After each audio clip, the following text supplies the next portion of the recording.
انا قررت اسيب الشغل. اه والله قررت اسيب الشغل فعلا، لان الحياه اللي احنا فيها دلوقتي والوقت اللي احنا فيه مش محتاج ان انت تشتغل عند حد. وانا التجربه دي يعني بتكلمها عن نفسي انا، مش عشان اطلع كده واحمس الشباب اللي هتسيب الشغل او اسخن الناس اللي هتسيب الشغل. لا، القرار ده انا واخده مني لنفسي بعد تفكير طبعا كبير. وبالنسبه برضو اللي انا كمان فاتح بيت، انا فندي فاتح بيت واسره وعيال وكده، فعايز ابتدي ان انا اشتغل في البيزنس اونلاين، يعني التجاره الالكترونيه وكده. وفي نفس الوقت مش عايز ابقى عبيد عند حد بصراحه، يعني مش عايز اكون عبيد عند حد. فبقالي فتره جامده قوي النفسيه تعبانه، اللي انا يعني ما اشتغلش عند حد وكده وابتدي انا بنفسي، يعني اشتغل انا مع نفسي واكون نفسي واكبر نفسي. لان الشغل عند الناس الا وهو روتين يومي بتعمله، والروتين اليومي ده قصاده مرتب، والمرتب ده معروف انت هتاخد كام في اخر الشهر. والحياة زي ما انت شايف عمالة تعلى وتغلى وتجري. فانا قلت ليه ما جربش التجربة ده واشتغل في التجارة الالكترونية واشوف منتجات واحاول ابيعها واجازف. يعني اجازف ليه اجازف؟ لان التجارة محتاجة قلب، محتاجة مجازفة. لان كان في مرة كده حد قال لي لو انت ما جازفتش دلوقتي هتشتغل عند اللي جازف. فهي التجارة الا وهي قلب، تخش بقلبك في التجارة عشان تعرف تكسب وعشان تعرف تكون موجود. فانا عمال لسه افكر وبتاع، والله بجد انا بتكلم بجد، مش بتصنع اللي انا اعمل فيديو بتاع واتكلم بيه قدام الناس واقول لهم انا عايز اسيب الشغل لا لا، انا بجد. وعشان كده برضو عايز الناس تشوف الفيديو، ولو حد عنده خبرة في مجال التجارة الإلكترونية يا ريت يفيدني، يا ريت يكلمني في كومنت ويفيدني.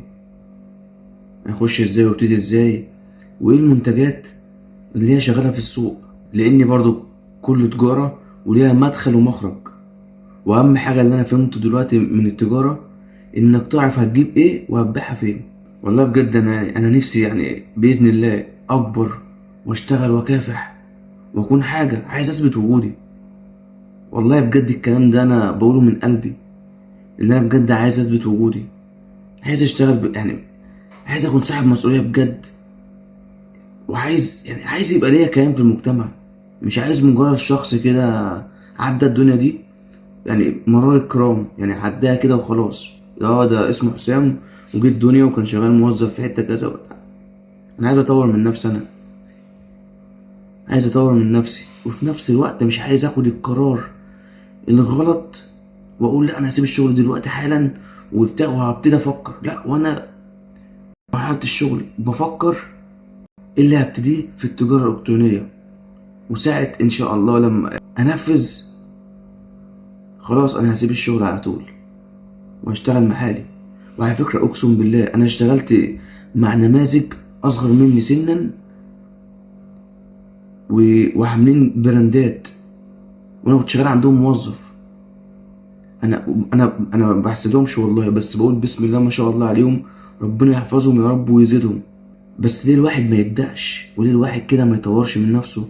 وليه الواحد كده ما يكتسبش خبرات في الدنيا طول ما هو عايش؟ ليه احنا على طول دايما هي الوظيفة وماسك التليفون؟ ليه زنقنا نفسنا في الخانة دي؟ انا عارف وانا بقول لكم الكلام ده اللي مش شرط الناس كلها تبقى رجال اعمال ولا الناس كلها تبقى تجار. لكن يعني لو الناس كلها بقت تجار او رجال اعمال محدش هيشتغل عند حد، محدش كده هيكسب ومحدش كده هينجح. لازم يكون فاهم في مسؤول وفي موظف وفي سكرتير، لازم يكون في مؤسسة. بس برضو يعني كل واحد بيحب يشوف نفسه اللي هو عايز يبقى احسن حاجة. فليه ان شاء الله انا ما ابتديش او غيري ما ابتديش، بس يبتدي في الصح وبالصح، ما يبتديش عشوائي. خلاص انا شفت فيديوهين على النت وبتاع على التجاره الالكترونيه، وانا شغال دلوقتي في شركه، لا انا هسيبها دلوقتي وابتدي. لا، ما انت كده بتضيع من وقتك. لو انت في شغلك شوف فيديوهات عن ناس انشأت مكاتب للتجاره الالكترونيه او شركات صغيره على قدها او براندات من بيتها، وتعلم الحته دي واكتسب الخبره دي، او خد حتى خلفيه اعرف مثلا البضاعه بتتجاب منين، وايه العملاء المستهدفين اللي انت هتبيعهم، واعرف اللي السوق محتاج ايه. انا برضو كل ده بفكر فيه، خدوا بالكم، وبذاكره دلوقتي. عشان كده برضو محتاج حد يكون خد التجربه، مش محتاج حد يكون اتفرج على فيديوهات زيي وخد من الناس اللي اتفرجت على فيديوهات وكلام من ده ومشيت ورا الكلام مش ورا الفعل. انا عايز حد يكون فعلا طبق الموضوع، عشان يعني يديني القرار الصح، يديني الخط الصح. وعلى فكرة انا والله العظيم تلاتة كنت في مرة كنت شغال وبتاع، شغال في شركة قبل الشركة اللي انا شغال فيها دلوقتي، وقلت ما انا عايز اتاجر في التجارة الالكترونية وكده، وليه ما تاجرش. فقلت يا رب وبتاع، يا رب طب انا هجيب ايه واعمل ايه. والله العظيم تلاتة عشان نيتي كانت صادقة بجد، الواحد عايز يشتغل بالحلال وعايز يشتغل صح. والله ربنا سخر لي حد بالصدفة بيبيع لعب اطفال، لعب من نوع معين كده. فسألته قلت له انا عايز اللعب دي وكذا كذا، فبعتني للتاجر. تخيل هو بيبيع اللعب اونلاين بعتني للتاجر. فالتاجر ده انا خدت منه كمية وعملت اعلان ممول تمام كده. وقبل ما اعمل اعلان والبضاعة عند التاجر قلت له انا دلوقتي انا عايز اشتري منك كذا كذا كذا اللعب دي، بس يكون لعب نضيفة. واللعب دي يعتبر كلها معمولة من مغناطيس تمام كده. فلما جيت عملت قلت له انا هعمل اعلان وابيع اللعب دي. قال لي ماشي. قلت له لا الاعلان هيكلفني، عشان برضو ايه تبقى انت ايه يعني من السعر، مش ما اعلان واجي اكلمك تقول لي اصل أنا مش موجود دلوقتي، اصل انا مش لا. وبرضو في نفس الوقت انا كنت عايز ايه اعمل حاجه اسمها دروب شوبينج، والحاجه دي جت في دماغي قبل ما نعرف يعني عنصر الكلمه بيتكلم على ايه. اللي انت تبيع الحاجه دي وتكون انت ما تكونش انت اللي جايبها، تكون عند المصدر الاساسي اللي هو التاجر، وانت تبيعها على حس التاجر، والتاجر يعني انت توفقه مع العميل. لكن انا عملت حاجه متشابهه لكده. اللي انا كلمت العملاء وبتاع، فالعملاء قالوا لي، وانا كنت ايه يعني قلت احدد السعر، ما شوقش حد وبتاع في الاعلان واقول لهم ايه في الخاص. لا انا قلت السعر كذا كذا، وانا ما اعرفش ان اللعبه دي بتتباع بكذا، ولقيت نفسي ببيعها ارخص من اي حد في السوق تمام. وبعد كده لقيت الناس بتكلمني عن المغناطيس ده بيلزق كويس، طب المغناطيس ده تمام، طب مش عارف ايه. فرحت مكلم التاجر، قال لي انا عندي النسخه التانية مغناطيس اشد بس باغلى. قلت يا نهار ابيض، طب ما انا كده احط من جيبي، لان حطيت خلاص السعر والناس كلها شافتها وابتدت تطلب. رحت انا مكلمه قلت له مفيش مشكله والله، وساعتها خدت منه الحاجه الانضف، وعملت الشحن مجانا لاول 20 عميل، عشان برضه اشجع الناس واشجع صفحه. وقلت للعملاء انا اللي ما تعرف كده قبل ما تخش شوف اللي تحتك وبتاع واشتري. ما عجبتكش مش هشتري، ما عارف. ومش عايز حق يعمل ايه، مش عايز حق اللهم صل على النبي، مش عايز حق الشحن، لان كده كده عاملها من غير شحن. فاكيد اي عميل ممكن تروح له ممكن يتكسف شويه فيقول لك انا يعني تعبت الراجل وبتاع وعاملها من غير شحن وبتاع، فيدوا اي حاجه. انا قلت لا والله ربنا وفقني. بس حصل لي موقف اتعلمت منه. ايه هو الموقف بقى؟ بعد ما عملت اعلان والناس ابتدت تكلمني وبتاع، جمعت ناس كتير، بس جمعت ناس كتير قبل ما اكتبهم واسجلهم واكتب عناوينهم تمام كده واخد ارقامهم. فالناس كلها طلبتني انا عايز لقيت الصحة الماسنجر عندي اتقفل. رحت مكلم العميل اللي اعلان ممول، قال لي والله انا ما اعرفش يعني ايه بسبب ايه. فيما بعد بقى انا بعدها ب4 ايام حد فتح لي الماسنجر، بس عن طريق فيس اللي اسمه لايف او لايت حاجه زي كده لايت. فبعد ما فتحت الفيس والماسنجر بعد 4 ايام من قفله، كنت طبعا متضايق. ساعتها الاعلان خلص، بس رحت داخل بقى مكلم الناس بسرعه، مجمع اساميهم وبتاع واكدت عليهم تمام، رحت جايب اللعب ورحت رايح موزعها. والله العظيم تلاتة يعني.